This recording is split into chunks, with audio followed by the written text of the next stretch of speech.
এ জমিন, তুমি আমি আল্লাহর কাছে নালিশ করেছো বান্দাগুলোকে যেন ধ্বংস করে দেই।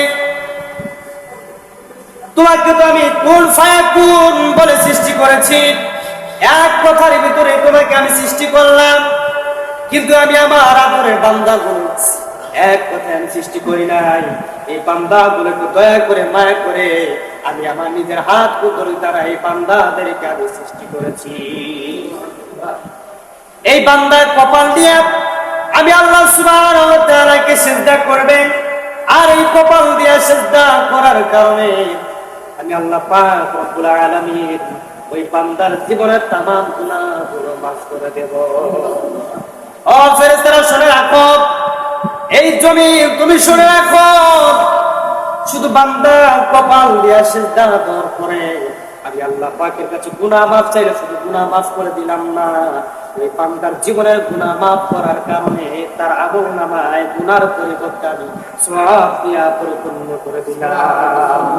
শুধু তাই না, ওই বান্দাকে আমি আল্লাহ তাআলা এই পৃথিবীর সমতুল্য, এই পৃথিবীটা নয়, এই পৃথিবীটার সমপরিমাণ 10টা পৃথিবীর সমান পরিমাণ আমি আল্লাহ তাআলা ওই বান্দার জন্য জান্নাত আমি আল্লাহ বরাদ্দ করে দিলাম।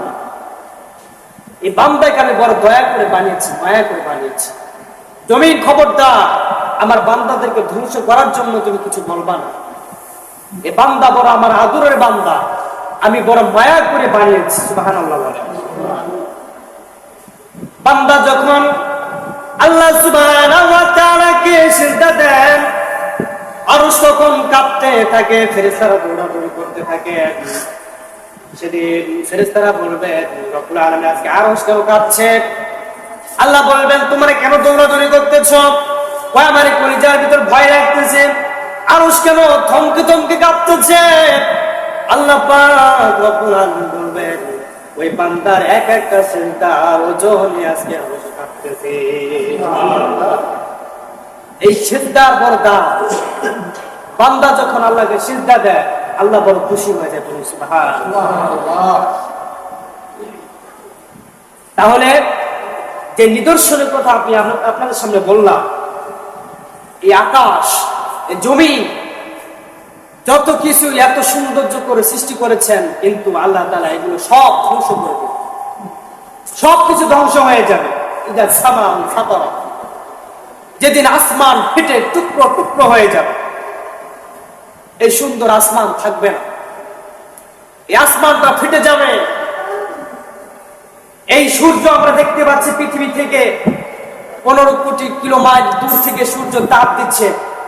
এই সূর্যের তাপ আমাদের সহ্য হচ্ছে না, মনে হচ্ছে মাথার মগজগুলো যেন গলে গলে যাচ্ছে, এরকম তাপ আমাদের কষ্ট হয়ে যাচ্ছে। ফ্যানের নিচে বসে আছি, এরপর আমাদের সহ্য হচ্ছে না। অথচ হাসরের ময়দানে এই সূর্যটা আপনার আমার সোয়া হাত উপরে এসে তাপ দেওয়া শুরু করে দিবে। মাথার মগজগুলো নাক বেয়ে বেয়ে, মুখ বেয়ে বেয়ে জমিনে পড়তে থাকবে। আল্লাহু আকবার। কিয়ামতের ময়দান কেমন হবে? আল্লাহ সুবহানাহু ওয়া তাআলা পবিত্র কুরআনুল কারীমের ভিতরে বলেন, আল কারিয়াতু মাল কারিয়া ওয়া মা আদরাকা মাল কারিয়া ইয়াওমা ইয়াকুনুন নাসু কাল ফারাশিল মাবসুস। আল্লাহু আকবার। কাল কিয়ামতের ময়দানে বিকট একটি আওয়াজ হবে, কঠিন একটি আওয়াজ হবে। আল কারিয়াত, এই আওয়াজ যেন কোন আওয়াজ না, এই আওয়াজ হবে বিকট একটা আওয়াজ। এই আওয়াজের কারণে গোটা পৃথিবীর মানুষগুলো থমকে যাবে, গোটা পৃথিবীর মানুষ জানতে পারবে পৃথিবীতে এমন কোনদিন আওয়াজ হয় নাই।